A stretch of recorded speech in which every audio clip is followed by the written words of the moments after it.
Kesultanan Mataram merupakan kerajaan berbasis agama Islam terbesar di Pulau Jawa yang berdiri di pertengahan abad 17 setelah runtuhnya Kerajaan Pajang. Berikut sejarah singkat mengenai Kesultanan Mataram.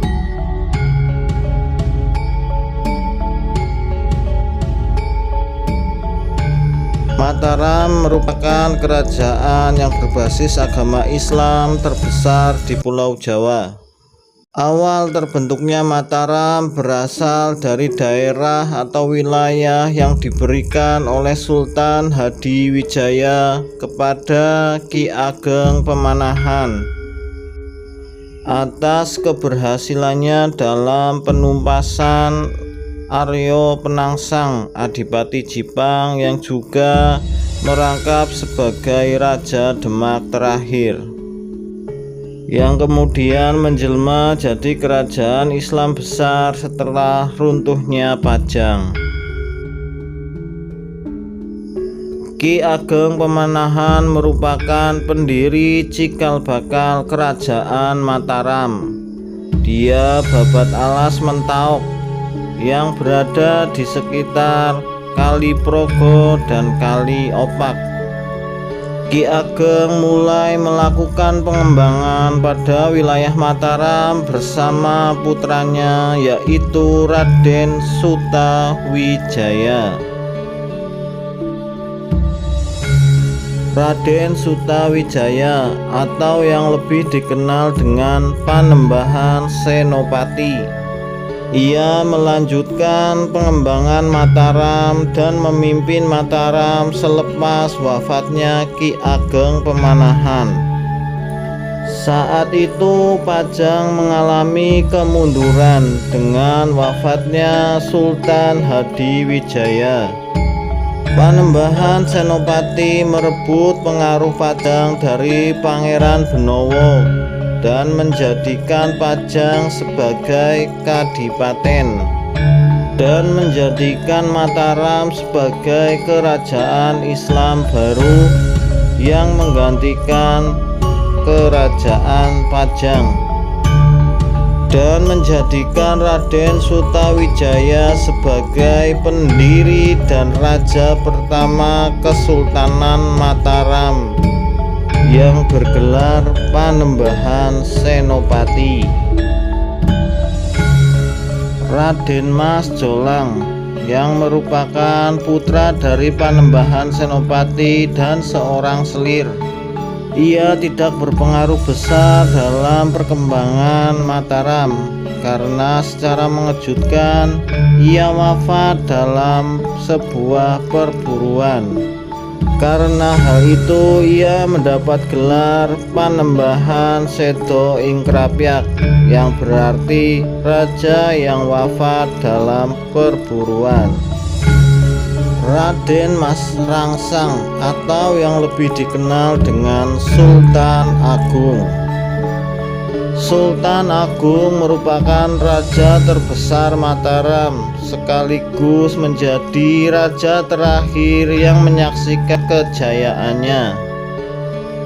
Pada tahun 1625 Sultan Agung menaklukkan Surabaya, Patigiri, dan Blambangan. Dia juga menggempur VOC di Batavia pada tahun 1628 dan 1629 meskipun gagal. Raden Mas Saidin atau yang dikenal dengan Amangkurat I.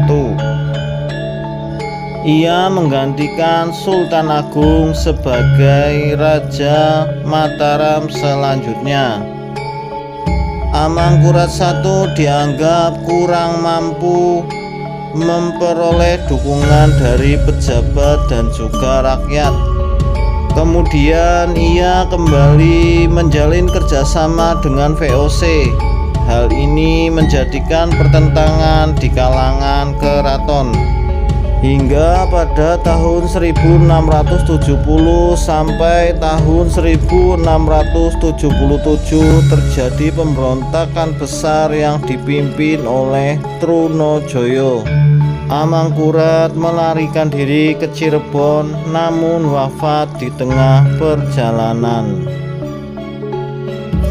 Adipati Anom atau yang dikenal dengan Amangkurat II pada masa ini dikenal juga sebagai Kesultanan Kartasura karena pusat pemerintahan berpindah ke Kartasura. Ia melanjutkan kembali upaya penumpasan pemberontakan Trunojoyo dengan bantuan dari VOC.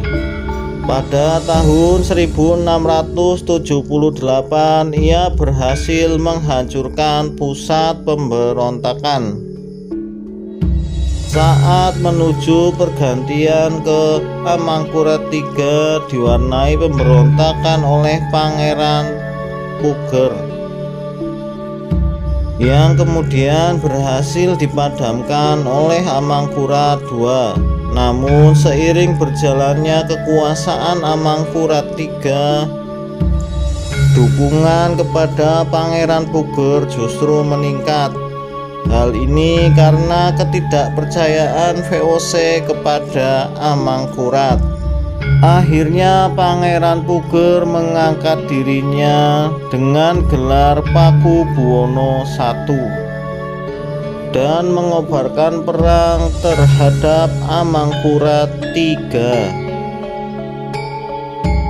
Setelah mengalahkan Amangkurat III, Pakubuwono menjadi raja selanjutnya. Namun dia semakin terikat dengan VOC.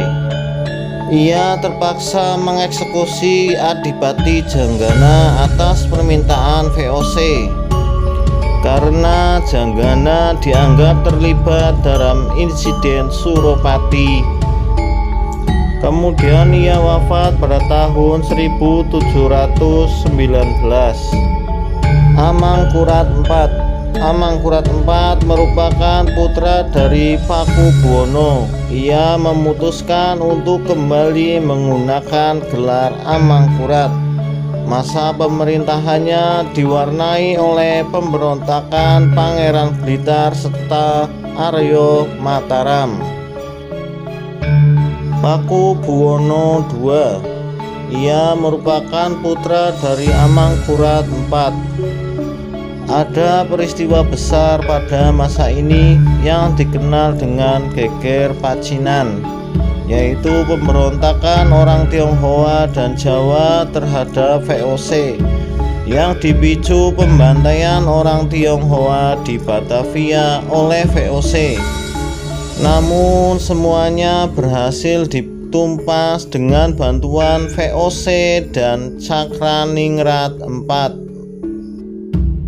Pakubuwono memindahkan pemerintahan ke Surakarta atau yang dikenal dengan Solo.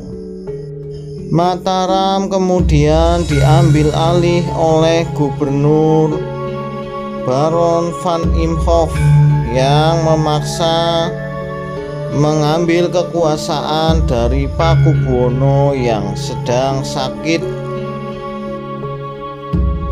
Pakubuwono III, ia diangkat oleh Van Imhoff dan mengikuti semua keinginan VOC, sehingga pengangkatannya menjadi raja tidak berarti. Ia terpaksa menyetujui perjanjian Giyanti yang membelah kekuasaan menjadi dua, yaitu Yogyakarta dan Surakarta pada tahun 1755.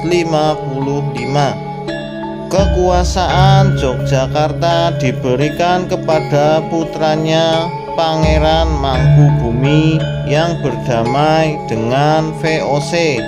Ia mendapat kekuasaan dengan gelar Hamengkubuwono I. Demikian sejarah